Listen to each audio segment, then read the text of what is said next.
Assalamualaikum warahmatullahi wabarakatuh. Perkenalkan, nama saya Junita Hairunisa dari kelas 1A Teknologi Laboratorium Medis Protekes Kemenkes Bengkulu. Baiklah, di sini saya akan menjalankan tugas tuberkulosis, di mana yang pertama menjelaskan pra-analitik, yang kedua analitik, dan yang ketiga yaitu pasca analitik. Tahap pra-analitik adalah kegiatan tahap di mana serangkaian kegiatan laboratorium sebelum pemeriksaan spesimen, diantaranya yang pertama persiapan pasien, yang kedua pemberian identitas pasien, yang ketiga pengambilan dan pengampungan spesimen, yang keempat yaitu penanganan spesimen, yang kelima yaitu pengiriman spesimen, dan yang keenam yaitu pengolahan dan penyiapan spesimen. Kegiatan ini dilaksanakan agar spesimen benar-benar sesuai dengan keadaan pasien. Tujuan pengendalian tahap pra-analitik yaitu untuk menjamin bahwa spesimen yang diterima benar-benar dari pasien yang benar pula. Kesalahan yang terjadi pada tahap pra-analitik yaitu dapat mencapai 60-70%. Hal ini disebabkan dari spesimen yang diterima laboratorium tidak memenuhi syarat yang ditentukan. Spesimen yang tidak memenuhi syarat sebaiknya ditolak dan dilakukan pengulangan pengambilan spesimen agar tidak merugikan laboratorium. Yang kedua yaitu tahap analitik. Kegiatan laboratorium yang dilakukan pada tahap ini, yang pertama yaitu pemeriksaan spesimen, yang kedua pemeliharaan dan kalibrasi alat, dan yang ketiga yaitu uji kualitas reagen, yang keempat yaitu uji ketelitian ketepatan. Tujuan pengendalian tahap analitik yaitu untuk menjamin bahwa hasil spesimen dari pasien dapat dipercaya, sehingga klinisi dapat menggunakan hasil pemeriksaan laboratorium tersebut untuk menegakkan diagnosis terhadap pasiennya. Walaupun tingkat kesalahan tahap analitik sekitar 10% sampai 15%, tidak sebesar tahap pra-analitik, laboratorium wajib melakukan pemeliharaan dan kalibrasi alat baik secara berkala atau sesuai kebutuhan. Kalibrasi alat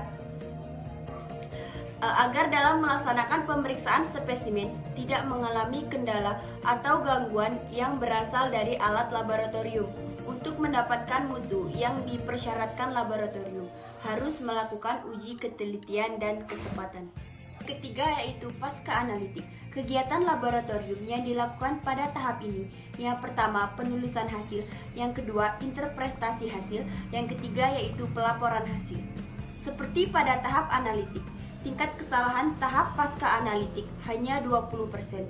Walaupun tingkat kesalahan ini lebih kecil dari tahap analitik, tetapi tetap memegang peranan yang penting. Kesalahan penulisan hasil pemeriksaan pasien dapat membuat klinisi salah dalam memberikan diagnosis terhadap pasiennya.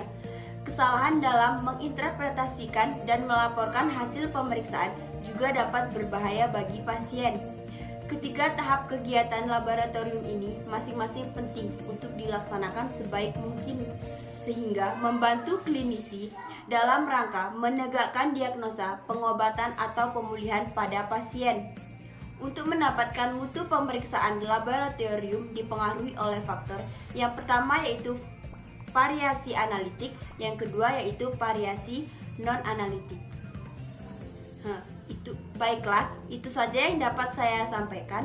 Semoga bermanfaat. Terima kasih. Wassalamualaikum warahmatullahi wabarakatuh.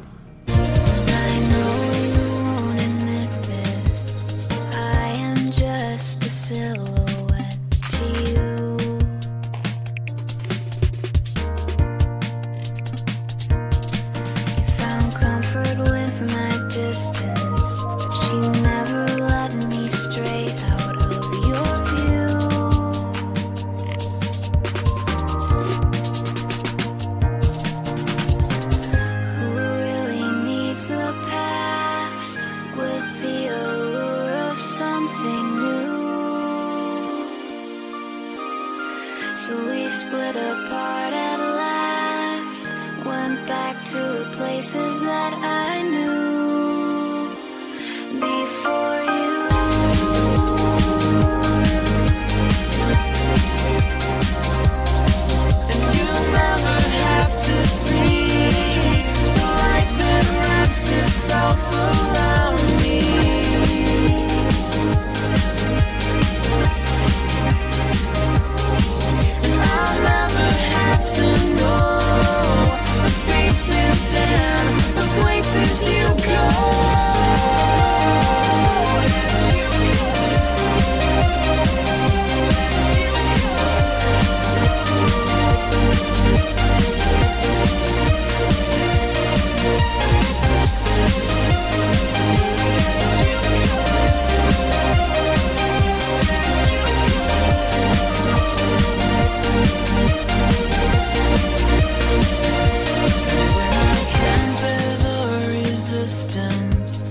I bend in shapes and ways that I never